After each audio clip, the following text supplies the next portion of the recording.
এই ছেলে, এই সামনের এটা টানো তো, এই ফুলটা তুমি এটা দেখো নি, এটা বাসর ঘর সাজাও কেন? সম্মানিত দিদি ভাই বোন, এই যে এই সামনে আছে এইটা সম্মানিত দিনী ভাই বোন, আমরা অবশ্য বিষয় অবগত হলাম, তো মনের দিক দিয়ে খুব একটা গ্রহণ করতে না পারাই আমার ব্যক্তিগত ইচ্ছায় আজকের বিষয়বস্তু আল্লাহ ভীতি, আল্লাহকে ভয় করা সম্পর্কে, আল্লাহর ভয়ে কান্নাকাটি করা সম্পর্কে এক গুরুত্বপূর্ণ সংক্ষিপ্ত তথ্যবহুল বিবরণের চেষ্টা করব ইনশাআল্লাহুল আজিজ। সম্মানিত দিনী ভাই বোন, আল্লাহকে ভয় করা বিষয়টি নির্ভর করে আল্লাহকে জানার উপরে। যে যেমন আল্লাহকে জানবে সে তেমন আল্লাহকে ভয় করবে, এ কথাই ঠিক। আনাস রাদিয়াল্লাহু তাআলা আনহু বলেন, রাসূল সাল্লাল্লাহু আলাইহি ওয়াসাল্লাম একদা আমাদের সামনে বক্তব্য দিলেন। এমন বক্তব্য দিলেন, মা সামিতু মিসলাহা কাত্তু, এরকম বক্তব্য রাসূলের মুখ থেকে আমরা জীবনে কোনোদিন শুনিনি। এক ভিন্ন বক্তব্য পেশ করলেন। তাতে তিনি বললেন, লাউ তা'লামুনা মা আলামু লা বাকাইতুম কাসীরা ওয়া লা যাহিকতুম কালীলা। তোমরা যদি আল্লাহকে চিনতে আমি যেমন চিনি, তোমরা যদি আল্লাহকে জানতে আমি যেমন জানি, তোমরা যদি আল্লাহকে চিনতে লা বাকাইতুম কাসীরা ওয়া লা যাহিকতুম কালীলা, তাহলে তোমরা বেশি বেশি কাঁদতে, কম কম হাসতে। হাদিস তো বুখারী মুসলিম। তো আমাদের তো জীবন আনন্দের সাথে, আর বিরোধিতা আর গালিমন্দর সাথে। যারা আলেম ওলামা তারাও তো আলহামদুলিল্লাহ বেশ সময় আসলে সুন্দর করে মন ভরে বলে নেন। তা আসলে এই কি আমরা আল্লাহকে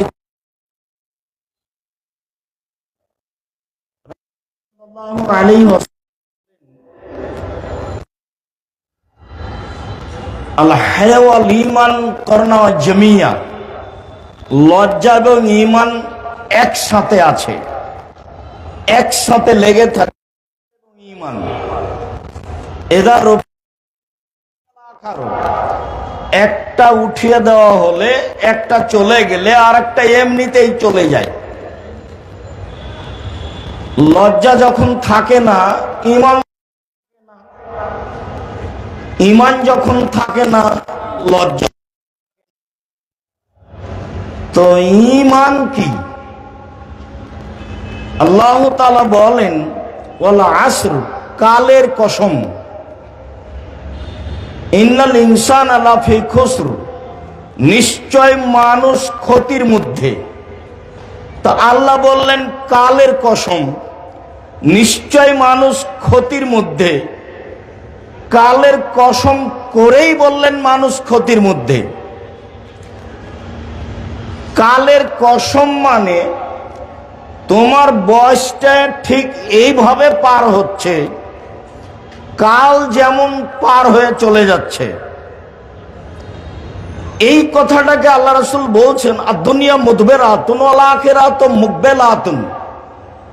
পৃথিবী তোমাকে পিঠ দেখিয়ে পালিয়ে যাচ্ছে, আর পরকাল তোমার দিকে মুখ দেখিয়ে ধাওয়া করে আসছে। তো যে পালিয়ে যায় তার মুখ দেখা যায় না পিঠ দেখা যায়? পিঠ দেখা যায়। আর যে আসে তার মুখ দেখা যায়।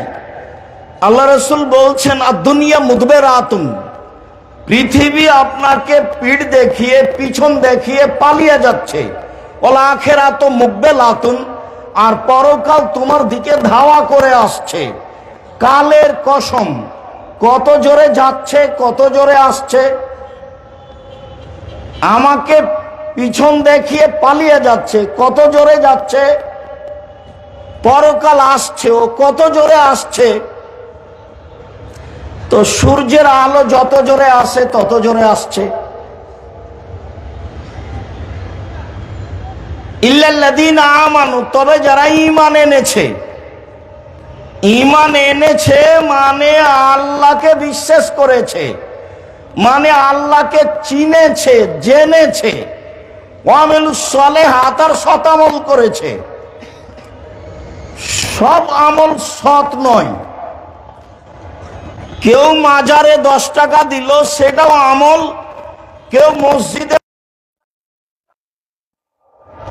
তো সৎ আমল কোনটা?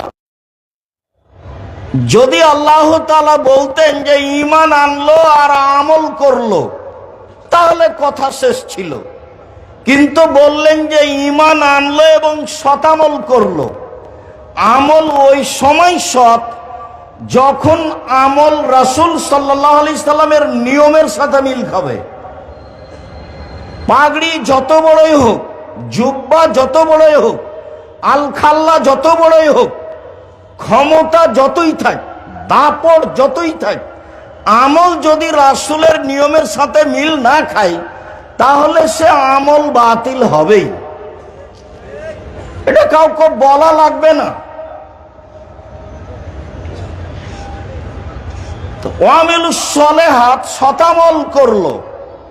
ওয়াতাওয়াসাউ বিল হককে, পরস্পরে হকের উপদেশ দিল, মানে দাওয়াত দিল। ওয়াতাওয়াসাউ বিস সবর, এবং পরস্পরে ধৈর্যের উপদেশ দিল। মানুষ ধৈর্য শব্দ জানে, কিন্তু ধৈর্য মানে এ কথা নয়। ধৈর্য হয়ে গেছে ঘোড়ার ডিম। সবাই বলে ঘোড়ার ডিম, কিন্তু কেউ দেখেনি। ধৈর্যের কথা সবাই বলে, কিন্তু ধৈর্য কি জিনিস তা কেউ বাস্তবায়ন করে না। একজনের রিক্সা আর একজনের রিক্সার সাথে লেগে গেলে একবারে মন ভরে গালি দিয়ে নেয়, সেও বলে ধৈর্যের কথা। যারা দিন ধর্ম প্রচার করে তারাও ধৈর্যের উপরে বক্তব্য দেয়।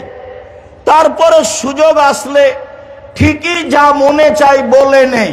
ধৈর্য কি জিনিস? পরস্পরে ধৈর্যের উপদেশ দেই।